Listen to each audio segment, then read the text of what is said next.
बेटा यहाँ तो नहीं बनेगा, सीधा ले ले जंगल जाने, वहाँ बना करके खा ले। लेकिन एक बात का ध्यान रखना, भगवान को भोग लगा के खाना, भगवान को बिना भोग लगाए मत खाना, भोग लगा के खाना। अब ये गया बनाया उनाया, और बनाने उनाने के बाद बैठ करके भोग लगाने लगा।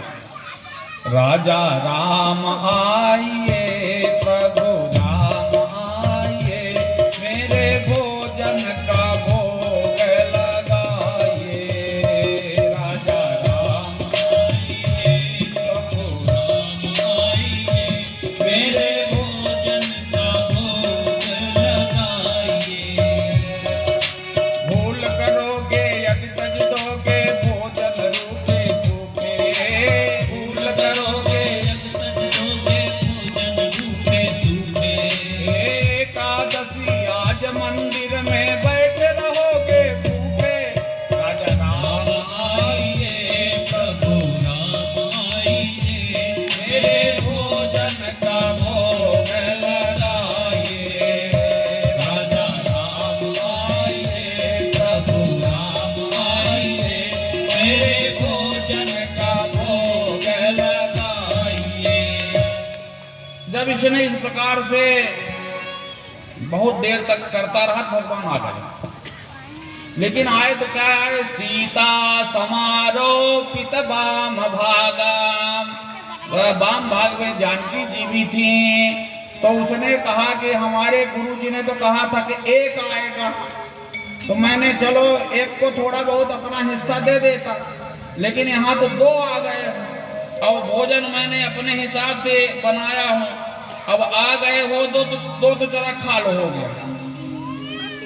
दूसरी बार जब आश्रम गया तो गुरुजी से बोला कि गुरुजी आपने तो कहा था कि एक आएगा, वहां तो दो आए। गुरुजी सोचे कि बड़ा पेटू है, लगता है इसको हुआ नहीं खाने को, तो कह रहा है झूठ बोल रहा है कि दो आए। अरे एक भी नहीं आए होंगे, काहे को आएंगे? तो कहे नहीं गुरुजी आए थे, तो कहे लगता है बहुत ही पेटू है, तो कहे ज्यादा दे देना, सीधा इसको ज्यादा ले जा। अब एक गया सीधा लेकर के और वहां रात बैठ गया और कीर्तन का बन गया, तो बनने के बाद भोजन कीर्तन करने लगा। राजा राम आइए, सीता राम आइए, मेरे भोजन का भोग लगाइए। राजा राम आइए, सीता राम आइए, मेरे भोजन का भोग लगाइए। बहुत देर तक किया।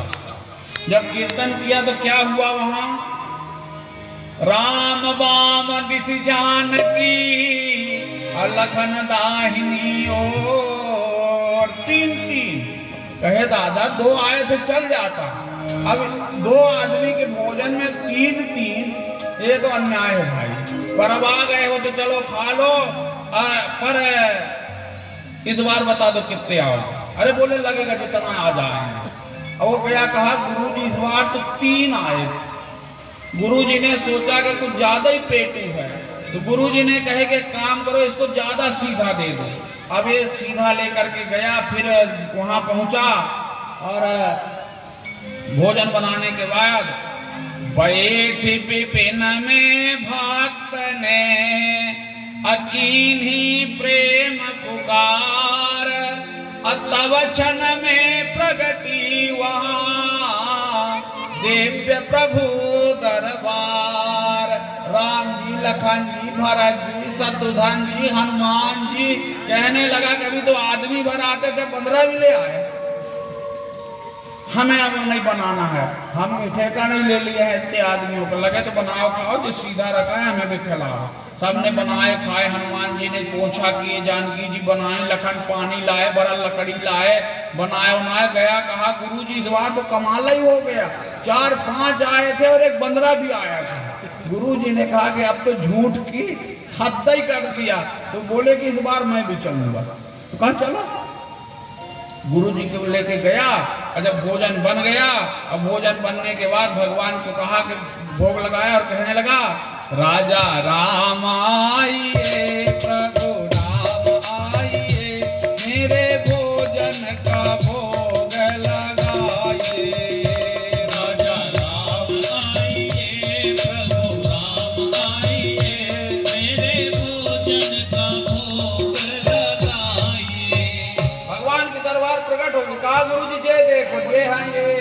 बड़े बारे हैं, उनके छोटे बारे हैं, ये मैया हैं और ये बंदरा है। अरे बोले हमें तो कुछ नहीं देखता। अरे बोले ये तो है बैठे गुरुजी। अरे कहे कि आंखें में धूल मत झो, यहाँ तो कोई नहीं है। तो कहे नहीं आप सीधा नहीं मिलेगा। तो वो कहने लगा कि आप लोग बोलो ना कि मैं आया हूँ तो मेरा तो भोजन ही बंद हो जाएगा, फ्री को मिलता था। तो भगवान ने आकाश बांट दिया कि महाराज ये बिल्कुल भोला है, इसलिए इसको दिख जाता है, बाकी मैं सबको नहीं दिखता। या तो फिर साधना बहुत लंबी हो, बहुत पक्की हो। आपकी साधना पक्की नहीं थी, गर्गाचार की साधना पक्की हो गई थी। गर्गाचार कहते हैं कि आज मैं धन्य हो गया यशोदा, ये तो नारायण है। अब चले गए बता करके। अब भगवान ने सोचे कि मेरे मैया को बता दिए कि नारायण है, तो पूजा करने लगेगी। फिर वो जो वात्सल्य का सुख है, मातृ जो वात्सल्य का सुख रहता है, मैं वात्सल्य के सुख से वंचित हो जा। पूजा तो आदमी नाग पंचमी की नांग की भी करता है, नहीं करता?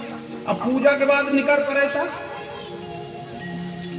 तो पूजा तो आदमी नाग पंचमी को नांग की भी कर लेता, लेकिन वही नांग अगर पूजा के बाद निकर पड़े तो दिक्कत पड़ जाएगी। तो पूजा बड़ी बात नहीं है, वात्सल्य का जो प्रेम है, वात्सल्य का जो रस है, तो मैं उससे भगवान सोचते हैं वंचित हो जाऊंगा। तो उन्होंने माया के ऊपर माया का पर्दा डाल दिया अपने माँ के ऊपर। भगवान धीरे धीरे बढ़ने लगे। आप लोगों ने पढ़ा रहा होगा, रसखान का एक था कोई कक्षा में पहले,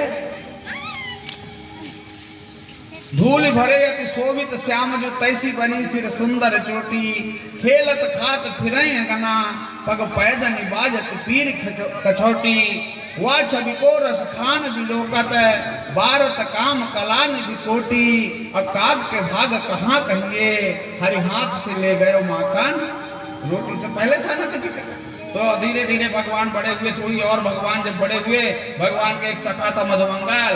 भगवान ने उससे कहे कि मधुमंगल तुम इतने दुबले क्यों हो? तो मधुमंगल ने कहा कान्हा हमारे यहाँ जो दूध दही होता है वो कंस को कर के रूप में चला जाता है, तो खाने को नहीं मिलता, इसलिए दुबले हैं। तो भगवान ने कहा चिंता मत करो, आज से मैं खवाऊंगा। तो मधुमंगल ने कहा कि तू खवाएगा, तेरी मैया मारेगी नहीं? अपने घर का थोड़ी खवाऊंगा, कमा के खवाऊंगा। तो बोले ऐसी तो कौन सी कमाई करेगा? तो बोले हम बनाएंगे चौर विद्या प्रचार मंडल और हम उसके अध्यक्ष बनेंगे और घर घर चोरी करेंगे। तो एक कहने लगा काहे कान्हा तू हमें चोरी सिखा रहा है? तो कन्हैया ने कहा कि देखो खाने पीने की चीज की कोई चोरी नहीं है, और हमारे गुरु हैं कफल ऋषि, उन्होंने हमें एक मंत्र दिया है कि कफल्लम कफल्लम करते हुए किसी के घर में घुस जाओ तो पकड़े जाने का डर नहीं रहता। लेकिन आप में से कोई मत सोच लेना कि कफल्लम कफल्लम करके कोई घर में सेंध मार दो। अरे ये भगवान के लाने हैं, क्योंकि भगवान लीला करते हैं, आदमी क्रिया करता है। तो बोले हमारे गुरु ने मंत्र दिया है कि कफल्लम कफल्लम करते हुए किसी घर में घुस जाओ तो पकड़े जाने का डर नहीं रहेगा। तो बोले कि पहले पर एक काम करना, पहले अपने अपने घर में ट्रेनिंग कर लेना, घर से शुरू कर ले। चोर और भी घरे से चालू करते हैं, तो अपने अपने घर में ट्रेनिंग कर लेना। सब ये चौर विद्या प्रचार मंडल चालू हो गया, बड़ा आतंक। संग सखा सब लिए खेली वे घर घर जावे, और कहाँ दधी माखन धरे हुसैन ते ताड़ लगावे। देख के आते माखन कहाँ रखा है, पहुंच जाते। एक दिन एक गोपी का माखन निकाल रहे थे, गोपी आ गई। अब गोपी तू क्या कर रहा है? अब हाथ पकड़ ले। तो गोपी से कहने लगे भाभी ऐसा है, ये मेरी माँ देख हाथ में चूड़ा पहना दी है, पता नहीं कौन सा धातु का चूड़ा है, ये जेठ के महीना में इतना गर्म हो रहा था, हाथ जल रहा था, तो मैंने सोचा तेरे दही के मटकी में डाल के थोड़ा ठंडा कर ले। अच्छा ऐसी ऐसे एक गोपी के यहाँ गए तो गोपी सोचा कि रोज चुरा ले जाता है तो घंटी बांध दूं उसमें मटकी में, जब घंटी बोलेगी तो समझ जाऊंगी कि गड़बड़ी है, दौड़ पड़ूंगी। तो उनने घंटी बांध दी। अब ये गए तो घंटी को बोले बोलना नहीं। अब भगवान के लिए चाहे जड़ हो चाहे चेतन हो, उसका बोलना नहीं। घंटी नहीं बोली, उनने उतार के जो खाना चालू किए, जो घंटी होती ना गरुड़ घंटी, घान घान घान घान लगी बोलने। तो भगवान ने कहा तेरे को मैंने मना किया था कि बोलना नहीं। तो घंटी ने कहा कि प्रभु मैंने सुना है कि भगवान को भोग बिना मेरे बोले नहीं लगता। ऐसे नहीं। एक दिन एक गोपी के यहाँ गए, गोपी सोचे कि एक ही माँ के पास जब जाके कहती हूँ तेरा कान्हा चोर है, तो एक ही माँ कहती है कि कहाँ श्याम मेरो तनक तुम सब यौवन जोर अब रहन लैया बहो तब पठ बहु मुख मोर। कहती मेरा छोटा कान्हा चोरी कैसे करता, झूठ बोलती हो, पकड़ के ले जाऊंगी। तो एक दिन क्या था, सो रही थी, बगल में उसका पति भी सो रहा था, गर्मी का टाइम था। तो उनने भगवान ने सोचे क्या करूं, तो इसकी दाढ़ी हो के पति की हो के चोटी में बांध दी और अटा पे चढ़ के जो कफल्लम किए। तो जल्दी से उठी कि आ गया, उठी तो वो बधी थी, तो पति भी खिंच गया, बिल्कुल घसीटने लगा।